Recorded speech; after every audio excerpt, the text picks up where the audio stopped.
Kabar mengejutkan datang dari wilayah Papua Pegunungan. Konflik internal di tubuh organisasi Papua Merdeka atau OPM kembali pecah, menelan banyak korban jiwa dan memperluas ketegangan di beberapa zona merah. Perpecahan di tubuh kelompok bersenjata itu dilaporkan mulai terjadi sejak tanggal 7 Oktober lalu. Saat itu, Egyanus Kogoya, pimpinan OPM wilayah Nduga, dikabarkan dipecat dari jabatannya. Pemecatan tersebut langsung memicu ketegangan dengan Koptua Heluka, pimpinan Kodap Yahukimo. Perselisihan antara keduanya berujung pada bentrokan bersenjata yang memanas di pedalaman Papua. Namun, situasi tidak berhenti di sana.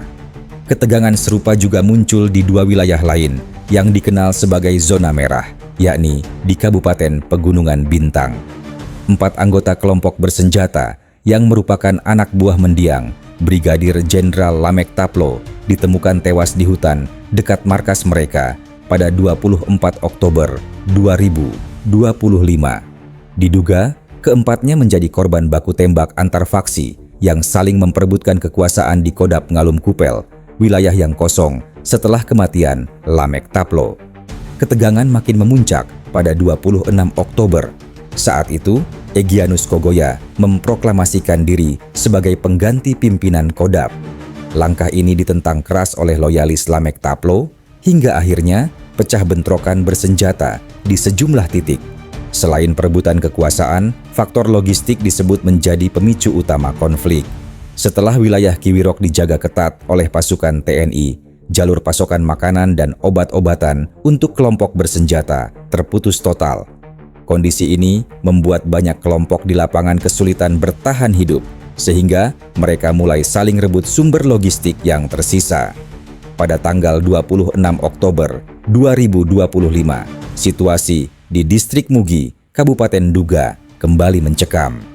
2 tokoh kelompok bersenjata OPM, yakni Sahal Hubusa dan Julius Wenda, ditemukan tewas mengenaskan di kawasan hutan oleh tim gabungan setelah mendapat laporan dari warga.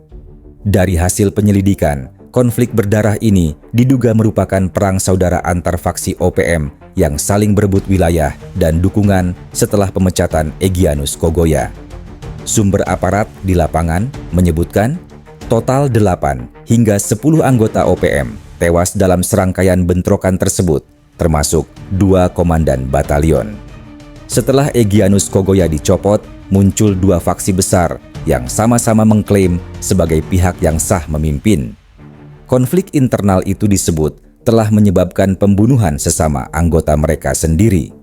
Kepala Bidang Humas Polda Papua, Komisaris Besar Cahyo Soekarnito, menegaskan bahwa pihak kepolisian telah menyikapi rentetan teror dan konflik berdarah yang terjadi di Yahukimo dan sekitarnya. Polres dan Polda Papua kini tengah menentukan langkah komprehensif untuk menegakkan hukum serta memberikan perlindungan dan pengayoman kepada masyarakat. Di sisi lain, aparat keamanan juga mencatat keberhasilan penting dalam menekan aktivitas kelompok bersenjata di wilayah Pegunungan Tengah Papua.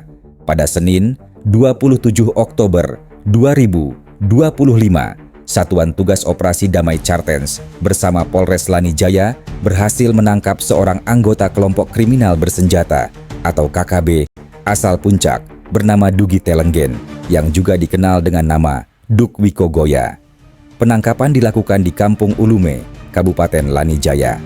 Kepala Operasi Damai Cartens, Brigadir Jenderal Polisi Faizal Ramadhani, mengungkapkan bahwa Dugi Telenggen terlibat langsung dalam aksi penembakan terhadap Brigadir Polisi Joan Hasibarani, anggota Polres Lanijaya yang gugur saat bertugas di Distrik Tom pada September 2024 lalu. Jam berapa nih? Kita kontak lagi nih.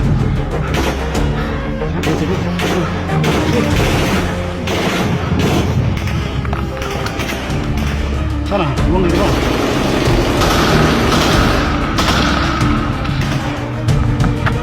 What? Oke, maju. Sana. Maju. Selain itu, pelaku juga mengaku menembak seorang warga sipil bernama Adi Yohanes Abiliovalo dalam peristiwa yang sama. Penangkapan Dugi bermula ketika tim Satgas bersama personel Polres Lanijaya menindaklanjuti laporan pertikaian warga di Kampung Ninang. Saat menyelidiki di sekitar Kampung Ulume, petugas menemukan seseorang yang memegang ponsel yang diduga milik Dugi Telenggen. Setelah dilakukan pendalaman, pelaku akhirnya berhasil diamankan tanpa perlawanan berarti.